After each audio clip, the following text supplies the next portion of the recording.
Hello everyone, welcome back to the chemistry की पाठशाला। तो चलिए नेक्स्ट वीडियो की तरफ हम मूव करते हैं कंसंट्रेशन के अगले पार्ट की तरफ, जो कि है हमारा मोलैलिटी।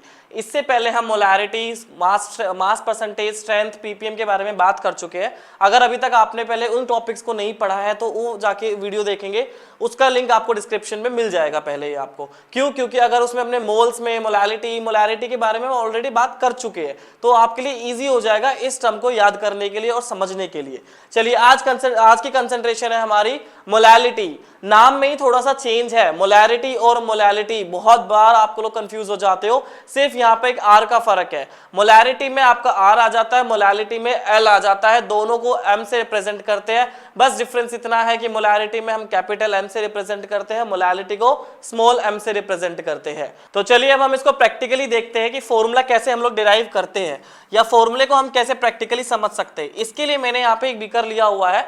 बीकर में मैंने यहाँ पे 1 kg ऑफ वाटर लिखा है। अब देखो मैं स्पेसिफाई कर रहा हूं कि मैंने यहाँ 1 kg H2O लिखा हुआ। मैंने नहीं बोला कि मैं 1 kg सॉल्यूशन बोल रहा हूं, मैं बोल रहा हूँ 1 kg वाटर, क्योंकि यहाँ पे हमें सॉल्वेंट स्पेसिफाई करना है। और कितना लिया है? 1 kg।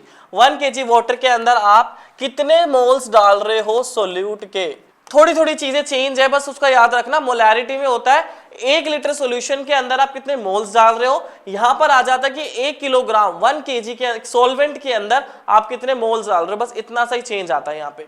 इसके फॉर्मूले की तरफ देखेंगे तो moles of solute divided by weight of solvent in KG. if mass is present in the gram, so you have to convert into the kg just by dividing by it to the 1000। तो 1000 से अगर हम divide करेंगे तो 1000 आपका automatically यहाँ पर ऊपर आ जाएगा। तो ये आपका फाइनल फॉर्मूला बनता है। और फिजिकल केमिस्ट्री पढ़ रहे हैं, फिजिकल केमिस्ट्री में कोई भी क्वांटिटी आती है तो उसकी एसआई यूनिट भी जरूर याद रख लेना, तो फालतू में आप लोग मार्क्स कटवा लेंगे। तो हम एसआई यूनिट की बात करते हैं। मोल की यूनिट MOL और divided by kg, so its unit is mole per kg, और we can write as molal, और we can simply write as small m। अगर स्मॉल m जहां भी लिखा आ रहा है तो वहां समझ जाना कि आपको मोलैलिटी की बात करी हुई है। ये समझ में आया? चलिए, जब हम मोलैलिटी की बात करी थी तब मैंने ये कॉन्सेप्ट पढ़ाया था। अब दोबारा से मैं यहाँ पे याद दिला रहा हूँ कि अगर किसी भी सॉल्यूशन की कंसंट्रेशन गिवन है जस्ट लाइक 3 मोलर, और यहाँ पे मैं मोलैलिटी की बात कर रहा हूँ तो मैं बात कर रहा हूँ 5 मोलर। 5 मोलर की बात कर रहे हैं, और आपसे पूछेंगे कि इसमें सोल्यूट के मोल्स कितने हैं, आपसे डायरेक्ट पूछ लेंगे। या समटाइम्स आपको है ना number of moles of solute की जरूरत होती है, बट आपको डायरेक्ट वैल्यू नहीं दे रखी होती है, आपको सॉल्यूशन की कंसंट्रेशन की वैल्यू दे रखी होती है। सो हम क्या करते हैं, जितनी कंसंट्रेशन है बेटा वही 5 मोल आती है। चाहे 3 मोलैलिटी हो, चाहे 2 मोलैलिटी हो, चाहे 1 मोलैलिटी हो, whatever will be the concentration value is equal to the moles of the solute. ठीक है, क्योंकि वहां पे स्टैंडर्ड की बात कर रहे हैं, वहां पे पर्टिकुलरली आपको बताया नहीं है कि इतनी वेट ऑफ सॉल्वेंट है। अगर मोलैरिटी की बात कर रहे हैं तो इतनी वॉल्यूम है आपकी, पर्टिकुलर वॉल्यूम की बात नहीं कर रहे, स्टैंडर्ड की बात कर रहे हैं। इसके बाद हम एक बात करते हैं न्यूमेरिकल की। ठीक है, न्यूमेरिकल की बात करने जा रहा हूं मैं यहाँ पे। क्वेश्चन है व्हाट इज द मोलैलिटी, क्या निकालना हम लोगों को? मोलैलिटी निकालना सॉल्यूशन का। अब ये सॉल्यूशन बन कैसे रहा है? Consisting of 1.34 ml carbon tetrachloride in methylene chloride. आपने क्या लिया हुआ है यहाँ पे? मान लीजिए मिथाइलिन क्लोराइड लिया हुआ है। क्या लिया हुआ है? Methylene chloride. इसके अंदर आप कार्बन टेट्राक्लोराइड डाल रहे हो, तो अब methylene chloride is your act as a solvent and carbon tetrachloride is your solute. तो सबसे पहले तो हमको ये क्लेरिफाई करना आना चाहिए, स्पेसिफाई कि सोल्यूट क्या है, सॉल्वेंट क्या है। उसके बाद ही ना आप लोग अच्छे से कर पाओगे। कि सोल्यूट सॉल्वेंट ही नहीं बता पाते, वो दिया सॉल्वेंट होता आप लिख सॉल्यूशन देते हो, लिखा सॉल्यूशन है आप सॉल्वेंट लिख देते हो। तो ध्यान से देखो कि लिखा क्या है वहां पे। वहां पर्टिकुलर लिखा ही नहीं सॉल्यूशन है, वो लिखा हुआ है कि किसी पर्टिकुलर कंपाउंड में दिया हुआ।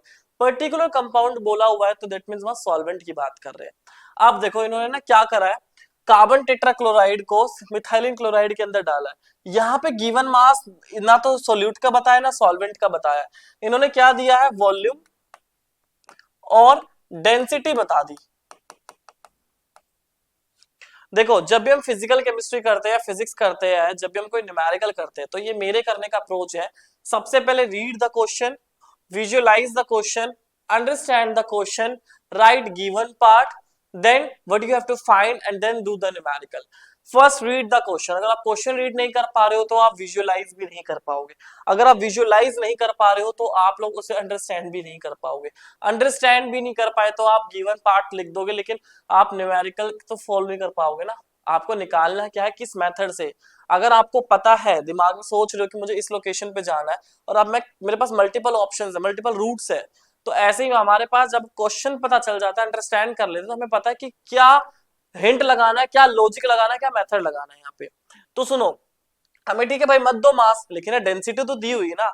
हमें पता है डेंसिटी का फॉर्मूला होता है मास बाय वॉल्यूम, तो हमने डेंसिटी की वैल्यू रखी, मास निकालना है 1.34, मास आया 1.59 इंटू 1.34 इज 2.1306, कार्बन टेट्राक्लोराइड यहाँ पे क्या था, सोल्यूट, तो ये गिवन मास आ जाता है सोल्यूट का।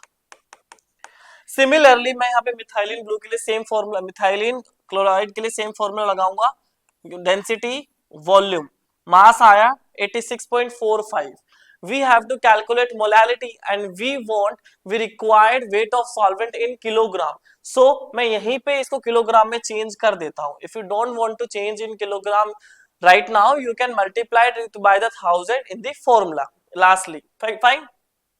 देखो, now carbon tetrachloride we know that this is solute and we required the moles of solute, तो मैंने क्या करा है, मोल्स निकालने के लिए गिवन मास 2.3106 जो आपके यहां से वैल्यू आई है, उसको डिवाइड करा है मैंने मोलर मास से। किससे डिवाइड किया है, molar mass. We get the moles, applied the formula moles of solute by weight of solvent, we just convert it into the kilogram, so by after putting the all values we get the our required answer, that is 0.16 molal. Now see, हम लोगों ने molarity equation की भी बात करी थी, अब हम मोलैलिटी इक्वेशन की भी बात करते हैं। ये मोलैलिटी इक्वेशन क्या है, फिर मैं एक बार आपको दोबारा अच्छे से बता देता हूं। आपको मान लीजिए कंसंट्रेशन है, एक ये आपको बोतल है, इसमें कंसंट्रेशन पहले से स्पेसिफाई किया हुआ है।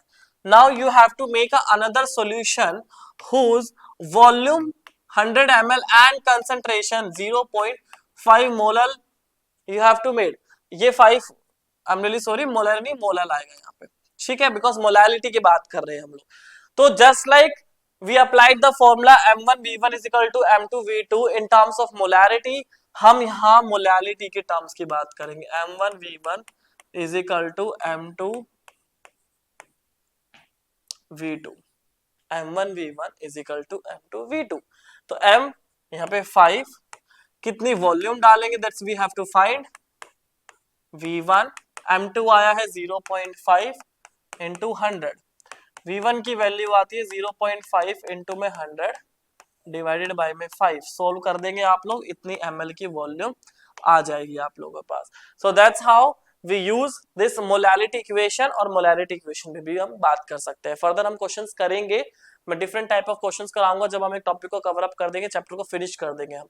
चलिए अब लास्ट टॉपिक जिसमें मैं एक रील भी बना चुका हूँ, मोलैलिटी पे भी हम बात कर चुके थे, क्योंकि ये टॉपिक ना कहीं यूज हो जाता है भाई, पता नहीं क्यों मेरे दिमाग में ऐसा होता है कि कहीं पे भी यूज हो सकता है। क्लास 12 के फर्स्ट चैप्टर जो सॉल्यूशन है उसमें भी यूज हो जाता है।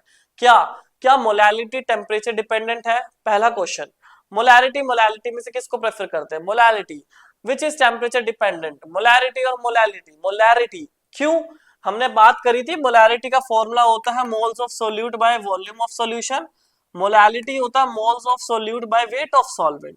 सो volume is temperature dependent, volume is directly proportional to the temperature, जैसे जैसे मैं टेम्परेचर को चेंज करूंगा वैसे वैसे मेरा वॉल्यूम चेंज होगा, वॉल्यूम चेंज होगा तो मेरा मोलैलिटी भी चेंज होगा।